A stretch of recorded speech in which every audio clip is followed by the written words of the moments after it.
जो मनुष्य पृथ्वी पर रुद्राक्ष को मंत्र सहित धारण करते हैं वह रुद्र लोक में जाकर वास करते हैं, इसमें कोई संशय नहीं। तेरे चरणों में रहे हरदम भोले, इतनी शक्ति देना।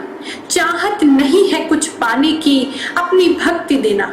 हीरो से नहीं रुद्राक्ष से सजे कंठ हमारा, और शिव तेरा नाम रहे दिलो जुबां पर, ऐसी मस्ती देना। जिस घर में रुद्राक्ष की नियमित पूजा होती है वहां अन्न, वस्त्र, धन धान्य की कभी कमी नहीं रहती है। ऐसे घर में लक्ष्मी सदा वास करती है। माना जाता है कि रुद्राक्ष को हमेशा धारण करने वाला और उसकी पूजा करने वाला अंत में शरीर त्याग कर शिवलोक को प्राप्त करता है। Guru Ma Rukmini, transforming your life.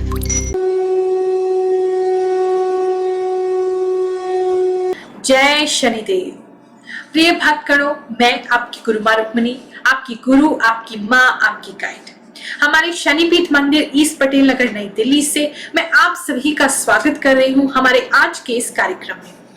बहुत से लोग रत्न को धारण नहीं कर पाते, या तो अभी उनकी पहुंच से रत्न बहुत ज्यादा ऊपर है, या कुछ ऐसे लोग भी होते हैं जिन्हें रत्न धारण करके फायदा प्राप्त नहीं हुआ क्योंकि किसी ने उनको बिना मंत्र सिद्ध का रत्न पहना दिया या गलत रत्न सजेस्ट कर दिया, और उसके कारण उनकी जो श्रद्धा है, आस्था है, रत्नों से छूट गई। या कुछ लोग ऐसे हैं उन्हें रत्न पहनना ही अच्छा नहीं लगता है। उन सभी लोगों को ये सलाह देती हूं मैं कि अगर रत्न धारण नहीं कर पा रहे हैं या नहीं करना चाहते हैं तो आप रुद्राक्ष भी अपनी राशि अनुसार धारण कर सकते हैं।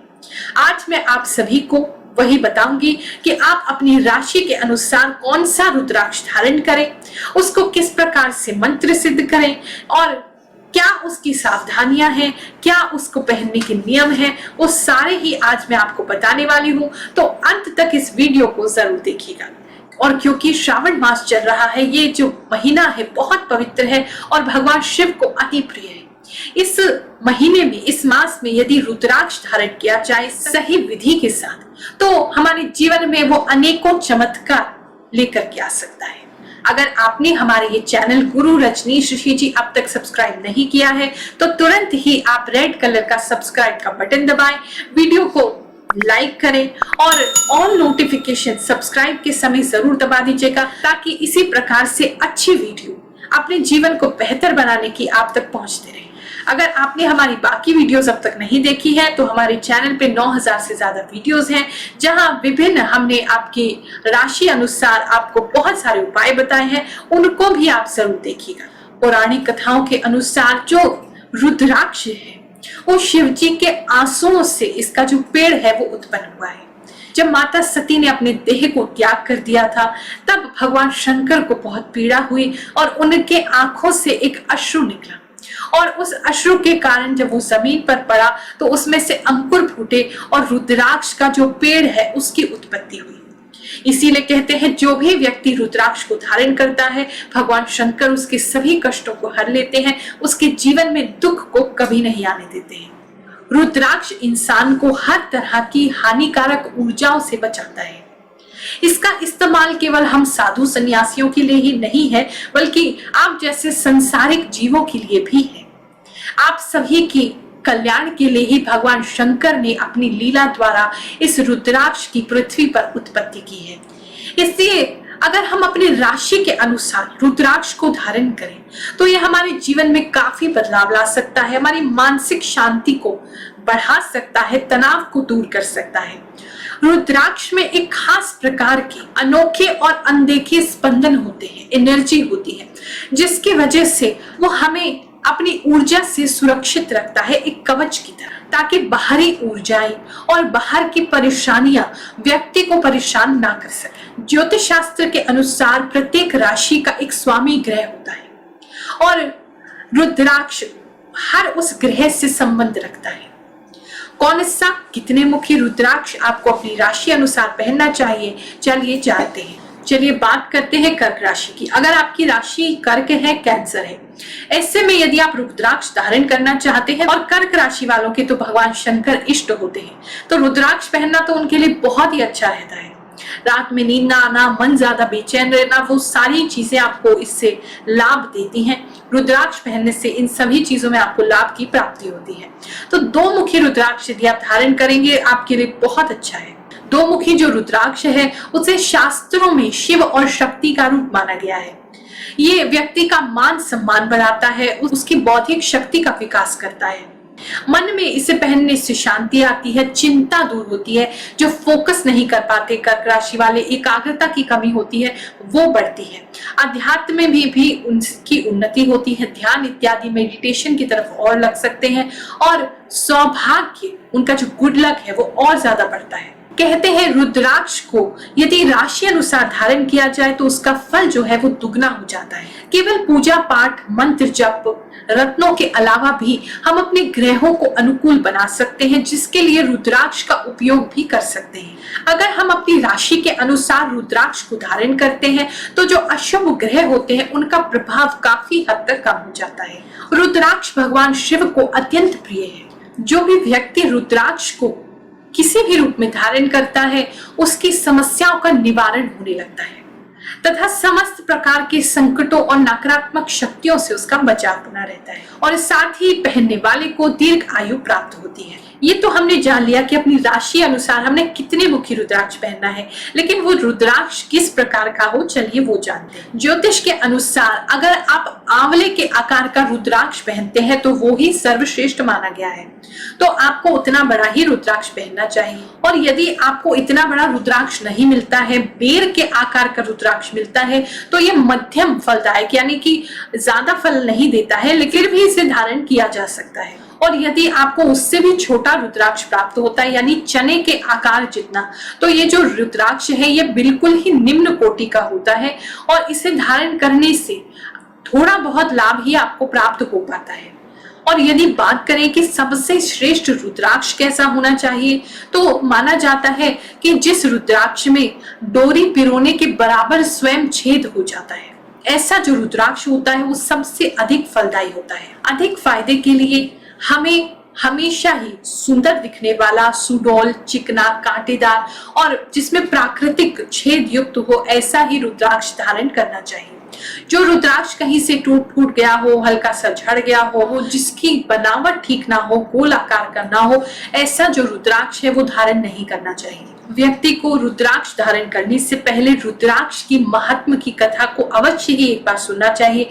तो मैं उस कथा को आपके लिए वर्णन कर रही हूँ, ध्यान पूर्वक आप उसे सुनिए। एक समय केरल प्रदेश में एक गांव हुआ करता था और उसमें एक बहुत ही ज्ञानी, शास्त्रों का ज्ञाता देवदत्त नाम का एक विद्वान ब्राह्मण रहता था। लेकिन कुछ समय के पश्चात अपने पूर्व जन्मों के पापों के फलस्वरूप ये अपने गांव के कुछ कुसंगत लोगों के साथ उठने बैठने लगा, जिसके कारण कुसंगति का रंग देवदत्त पे भी ऐसा चढ़ा कि वो ब्राह्मण तत्व को बिल्कुल भूल गया और अपने पांडित्य को भूल गया और बिल्कुल ही पाप युक्त कर्मों में वो अग्रसर हो गया। उसकी मति घूम गई, वो एक नीच ब्राह्मण कहलाने लगा। वो दूसरों को लूटता, पर स्त्रीगमन करता, लोगों को सताता, उनका हक मारता, जुआ खेलने तक की उसे बहुत बुरी लत लग गई, चोरी करने की लत लग गई, वैश्याओं के साथ वो रमण करता, मांस खाता, मदिरा पीता और जितने भी कुकर्म हो सकते थे वो हर प्रकार का कुकर्मों को करने लगा। एक दिन सभी गांववासी जब देवदत्त से बहुत दुखी हो गए तो उन्होंने सलाह मशवरा करके देवदत्त को गांव से बाहर निकाल दिया। अपने गांव से निकाले जाने के बाद देवदत्त पड़ोस के एक गांव में जाकर के रहने लगा, लेकिन वहां पहुंचने के बाद भी उसने अपने बुरे कर्मों को नहीं छोड़ा। वो हर प्रकार के पाप कर्म करता, अत्याचार करता और उसका फलस्वरूप यही हुआ कि वहां के गांव वासियों ने भी देवदत्त को उस गांव से निकाल दिया। अब तो कोई भी गांव देवदत्त को लेने को तैयार ही नहीं था, तो वो जंगल जंगल भटकने लगा। जब देवदत्त जंगल पहुंच गया तब उसे धीरे धीरे अपने पाप कर्मों का एहसास होने लगा। फिर भी कोई मार्ग दिखाने वाला न था और वो निराहार नहीं रह सकता था, तो वहीं पशु पक्षियों को मार करके वो अपनी भूख को शांत करने लगा। एक जंगल से दूसरे जंगल वो भटकता रहता और अंत में उस दुरात्मा दुराचारी का मृत्यु का समय आया। देवदत्त एक निर्जन जंगल में जा रहा था कि वहां अचानक से मूर्छित होकर गिर पड़ा और मर गया। वहां यमपुरी से यमराज के दूत आए। उन्होंने देखा कि कितना दुष्कर्मी था, कितना पाप कर्मी था, इसने कितने सारे बुरे कर्म किए हैं, इसलिए वो उसके गले में बंधन बांध के उसे घसीटते हुए ले जाने लगे। लेकिन उसके पिछले ही पुण्य कर्मों के फलस्वरूप वो जिस भूमि पे गिरा, जिस स्थान पे गिरा, वहां एक रुद्राक्ष गड़ा हुआ था। उसका सर उस रुद्राक्ष से स्पर्श हुआ और उसी स्पर्श के कारण तुरंत भगवान शंकर ने अपने दूत वहां भेजे और देवदत्त को कैलाश लाने के लिए कहा गया। जब शिव दूतों ने देखा कि यमदूत वहां पहले से ही है और उसे घसीट करके ले जा रहे हैं, तो उनके बीच में आपस में वाद विवाद होने लगा। यमदूत कहने लगे कि ये बहुत पापी है, तो हम इसे लेकर के जाएंगे, नरक में डालेंगे, यातनाएं देंगे। लेकिन भगवान शिव के जो दूत थे उन्होंने कहा, इसने मरते समय रुद्राक्ष का स्पर्श किया है और इसलिए इसके पापों का क्षय हुआ है, हम इसे भगवान शिव के पास जरूर लेकर के जाएंगे। अंत में शिवदूतों ने देवदत्त को छुड़ा लिया, उसके गले से पाश खोला, उसे दिव्य रूपधारी बनाया, उसे सुंदर वस्त्र आभूषण दिए और अपने साथ भगवान शिव के धाम कैलाश ले गए। इस प्रकार से रुद्राक्ष जो है बहुत प्रभावशाली होता है और साक्षात शिव का ही रूप माना जाता है। चलिए मैं आपको अब बताती हूँ कि रुद्राक्ष को आपको आखिर किस प्रकार से धारण करना है। आप श्रावण के किसी भी सोमवार को या शिवरात्रि को या किसी भी अन्य सोमवार को सुबह नहा धो के स्नान इत्यादि करके पूर्व या उत्तर दिशा की ओर मुंह करना चाहिए। एक चौकी लगा करके, लाल कपड़ा बिछा करके आप भगवान शंकर की प्रतिमा, उनकी फोटो या शिवलिंग को स्थापित करें और साथ ही रुद्राक्ष को भी वहां स्थापित करें। भगवान शंकर का पूजन करके पंचगव्य बनता है गाय के गोबर से, गौमूत्र से, गौ के दूध से, दही से और गाय के घी से। इन सभी को मिला करके पंचगव्य बनाइए और फिर रुद्राक्ष को आप स्नान कराइए। साथ ही उसके बाद पंचामृत से स्नान कराना चाहिए। पंचामृत में दूध, दही, गाय का शुद्ध घी, शहद और शक्कर ये सब डाला जाता है। अगर किसी कारण पंचगव्य आपको प्राप्त नहीं हो पा रहा है, जो लोग ग्रामीण जगह पे नहीं रहते हैं, गाय का दूध, गोबर इत्यादि आपको प्राप्त ना होवे, तो ऐसी स्थिति में आप पंचामृत का ही प्रयोग कर सकते हैं। पंचामृत से स्नान कराने के बाद शुद्ध जल से या गंगा जल से आप स्नान कराइए। उसके पश्चात आपने, जो मैं आपको प्राण प्रतिष्ठा का मंत्र स्क्रीन पर दिखा रही हूँ, इस मंत्र को आपने पढ़ना है। इसे अगर आप 108 बार पढ़ेंगे तो सर्वोत्तम है। इसे पढ़ने के लिए भी 5 मुखी रुद्राक्ष जो होते हैं उसकी 108 की माला आपको लेनी है और उस पे ही आपने जाप करना है। यहाँ साथ ही कुछ लोगों को बता दूं, बहुत से लोग ऐसा करते हैं कि उन्होंने रुद्राक्ष धारण कर रखा है, उसी रुद्राक्ष की माला को वो फेर लेते हैं, उस पे जाप कर लेते हैं और फिर उसे पहन लेते हैं। तो ये बिल्कुल ही गलत है, ऐसा नहीं करना चाहिए। आप जाप माला को अलग रखिए और जो पहनने की माला है उसको सिद्ध करके धारण करना चाहिए, उस पे फिर उसके बाद जाप नहीं करना चाहिए। तो 108 की जो माला है, जो पंचमुखी हो, उस माला पे आपने, जो मैं मंत्र बता रही हूँ, उसका कम से कम एक माला यानी 108 बार जाप करना है। नहीं कर सके तो कम से कम 9 बार तो जरूर पढ़ना चाहिए। मंत्र इस प्रकार से आपने पढ़ना है, ओम त्र्यंबकम यजामहे सुगंधिम पुष्टिवर्धनम उर्वारुकमिव बंधनान मृत्युर्मोक्षयमामृताम्। ओम हौम अघोरे घोरे हुम घोरतरे हुम। ओम ह्रीं श्रीं सर्वतः सर्वांग नमस्ते रुद्र रूपे हुम। इसके बाद आपने कम से कम एक माला, जो शिव पुराण में हर रुद्राक्ष के लिए एक मंत्र दिया गया है, हर रुद्राक्ष का जो प्रकार है, रुद्राक्ष जो है वो कम से कम जो है 1 से लेके 21 प्रकार के, जो कि उनपे जो धारियां होती है उसके हिसाब से उनका वर्गीकरण किया जाता है। तो सबसे पहला जो रुद्राक्ष होता है वो 1 मुखी होता है और 21 मुखी तक ये रुद्राक्ष आते हैं और बहुत रेयर कंडीशन में 22 मुखी भी देखा जाता है। हर एक मुखी रुद्राक्ष के लिए एक विशेष मंत्र शिव पुराण में बताया गया है। उस मंत्र के अनुसार आपने एक माला उस रुद्राक्ष पे आपने जाप करना है। किस प्रकार से करेंगे?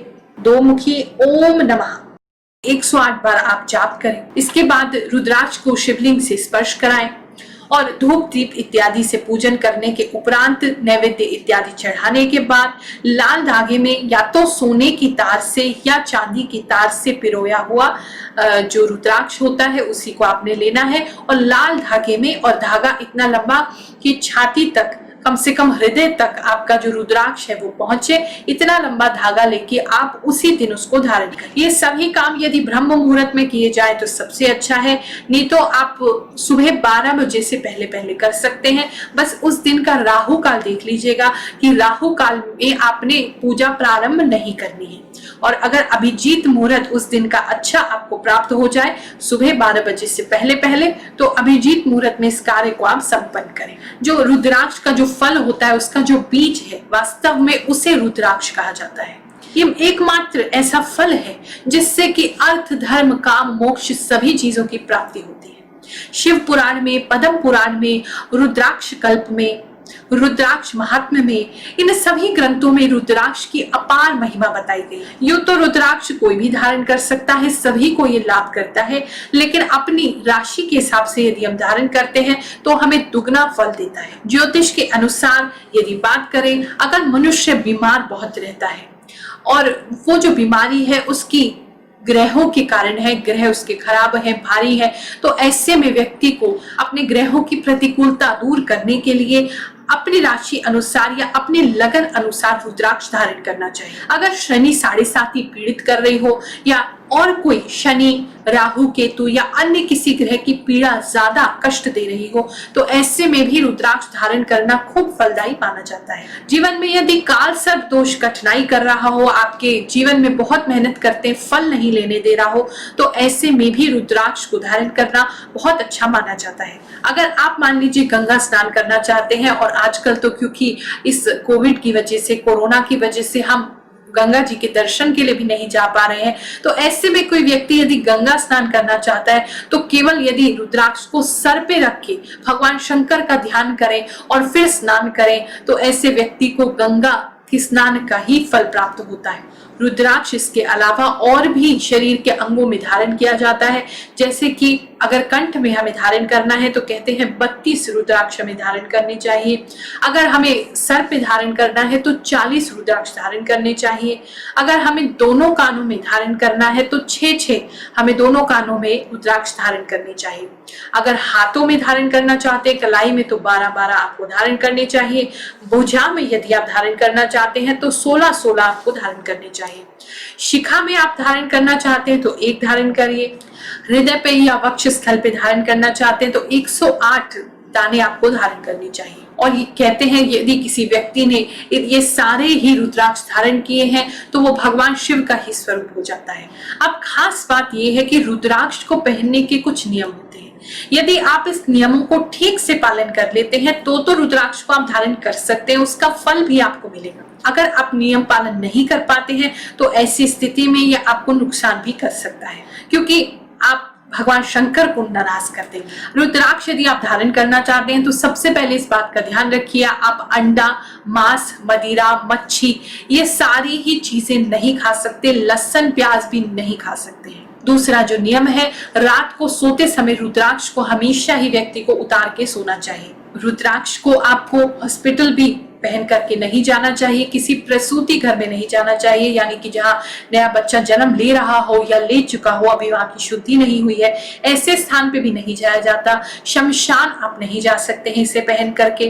कोई व्यक्ति यदि मर गया है उसके निकट नहीं जा सकते हैं आप इनको पहन के।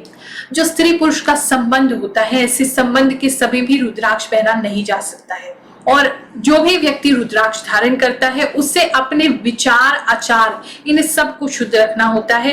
किसी पर स्त्री से या पर पुरुष से भी संबंध आप नहीं रख सकते। अच्छा व्यवहार आपको करना होगा, किसी को भी आप परेशान नहीं कर सकते, दुख नहीं दे सकते हैं, नहीं तो वो रुद्राक्ष आपको फल नहीं देगा या आपको प्रतिकूल फल देने लगेगा। रुद्राक्ष को टॉयलेट पहन के आप नहीं जा सकते हैं, तो उस चीज का भी आपको ध्यान रखना होता है। अगर महिलाएं इसे धारण कर रही हैं तो मासिक धर्म के समय वो इसे धारण नहीं कर सकती हैं, इस बात का भी उनको ध्यान रखना होता है। रुद्राक्ष पहनने के बाद आप झूठ नहीं बोल सकते हैं, दूसरों का अहित नहीं कर सकते, अनैतिक संबंध नहीं रख सकते, अनैतिक कार्य नहीं कर सकते। अपना पहना हुआ रुद्राक्ष आप किसी को और को नहीं दे सकते हैं, छूने भी नहीं देना चाहिए। अगर आप परिवार में ही किसी को पहनने को देते हैं तो वो भी अच्छा नहीं होता है।